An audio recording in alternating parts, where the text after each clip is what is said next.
যে কাসেম সিদ্দিকী এতদিন তৃণমূল কংগ্রেসের বিরোধিতা করে এসছে, সেই কাসেম সিদ্দিকী তৃণমূল কংগ্রেসের সাধারণ সম্পাদক পদ পেলেন, তাহলে কি তৃণমূল কংগ্রেসের বিরোধিতা করলে পদ পাওয়া যাবে? দেখুন, আমরা যারা তৃণমূল কংগ্রেসটা করি, আমাদের নেত্রীর নাম মমতা বন্দ্যোপাধ্যায়, নেতার নাম অভিষেক বন্দ্যোপাধ্যায়। ফলে এ বিষয়ে আমি কিছু বলবো না। দল যখন সিদ্ধান্ত নিয়েছে, সে তাজা আলু হোক আর পচা আলু হোক, এখন সেগুলোই আমাদেরকে নিয়ে চলতে হবে। যার কারণে এ বিষয়ে আমি আর খুব একটা মন্তব্য করছি না।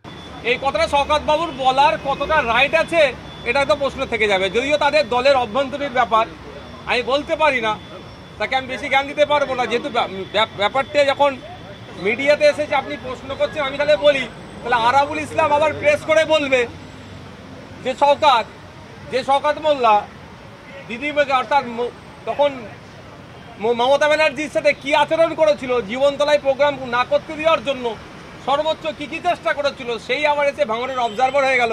আরাবুল এখন কোথায় সাইড লাইনে, এটা প্রশ্ন তুলতেই পারে। আমি তো ডে অনে বলেছিলাম যে শওকত সাহেব কাসেম সিদ্দিকী সম্পর্কে বাজে মন্তব্য করত, সময় এসেছে কাসেম সিদ্দিকীকে স্যার সম্বোধন করতে হবে। আপনি ভাইয়ের পক্ষে মনে হচ্ছে? ভাইয়ের পক্ষেও নয়, আমি অন্যায়ের বিরুদ্ধে।